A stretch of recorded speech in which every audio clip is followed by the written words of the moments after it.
Il prodotto che recensirò oggi è un dispositivo Esviz, ma non si tratta di una telecamera di sicurezza, bensì dell'Esviz SD7, un display smart che può essere utilizzato per gestire i vari dispositivi di Esviz. La confezione di Esviz SD7 ospita ovviamente lo smart display, ma anche il cavo USB di tipo C, la staffa per il montaggio a parete, la dima per la guida della foratura, il set di viti e tasselli, un inserto biadesivo per montare la staffa da parete senza praticare fori nella parete, un supporto da tavolo, il manuale utente, e le informazioni sulle norme e sulla dichiarazione di conformità. Questo smart display è realizzato interamente in plastica, ma la qualità costruttiva è davvero ottima, e inoltre si caratterizza per un design semplice ed elegante, con un tocco di colore dato dal pulsante di accensione arancione posizionato nella parte superiore. Sul lato sinistro c'è la porta USB di tipo C, su quello destro il foro per il microfono, mentre il lato inferiore ospita lo speaker. Nella parte posteriore ci sono i fori per poterlo agganciare alla parete, mentre la parte frontale vede la presenza di un display IPS da 7 pollici. La configurazione, come da tradizione Esviz, è davvero molto semplice. Infatti sarà sufficiente scansionare il codice QR tramite l'applicazione Esviz, ed il gioco è fatto.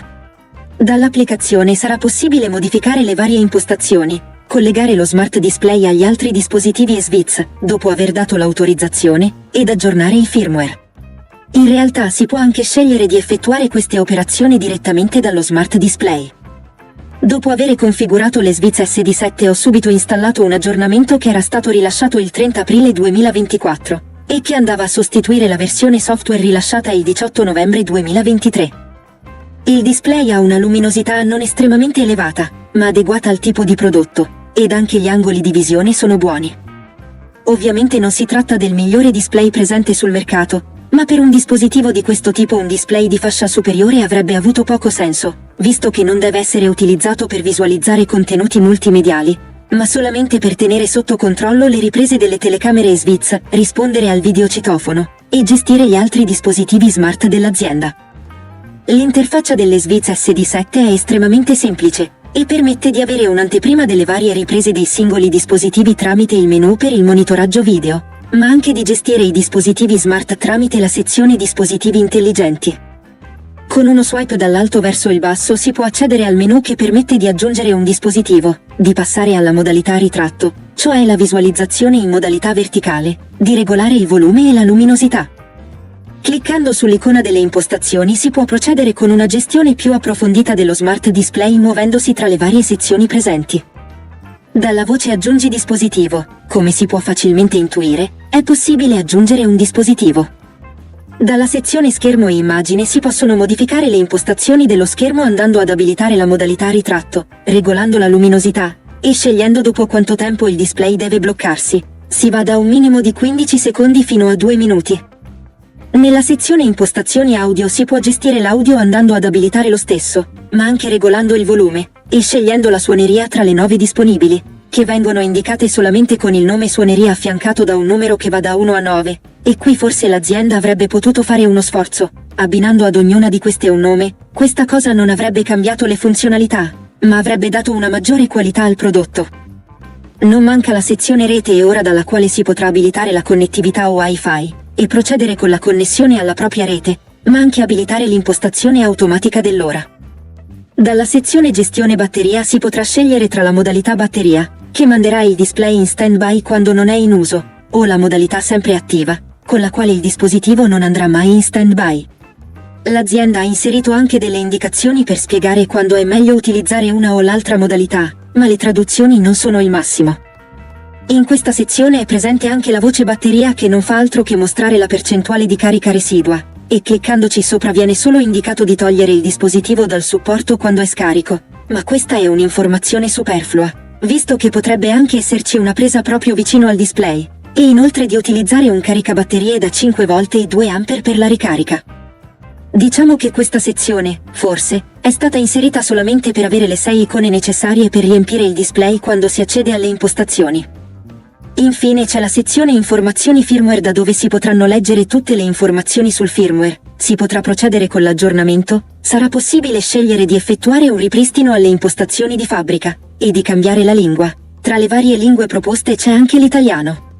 In questa sezione è possibile anche visualizzare il codice QR.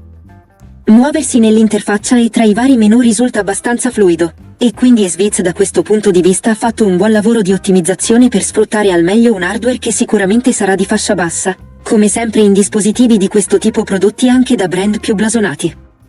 Al lavoro di ottimizzazione però, Svitz avrebbe dovuto affiancare un lavoro di miglioramento del software, andando per esempio a migliorare le traduzioni, e magari aggiungendo alcune funzionalità che avrebbero reso questo display smart ancora più interessante.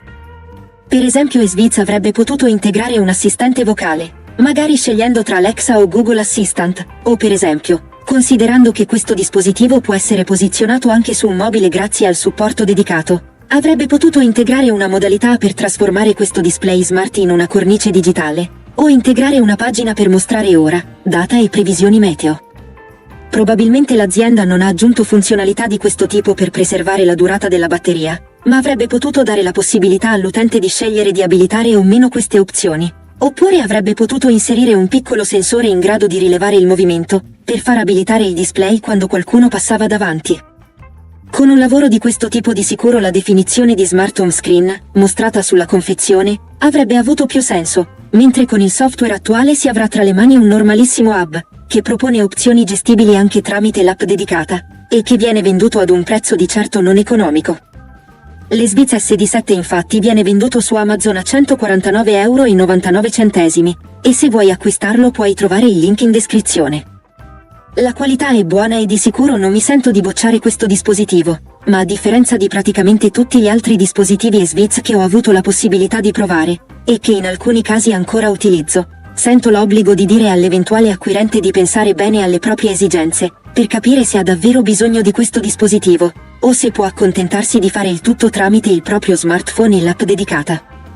Ovviamente se risponde al meglio alle esigenze personali del singolo utente, di sicuro questo dispositivo risulterà comodo, e comunque si avrà in casa un prodotto di buona qualità e con un design semplice ed elegante.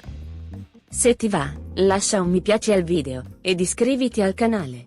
Presto arriveranno altri video ed altre recensioni interessanti, quindi, attiva la campanellina per ricevere una notifica.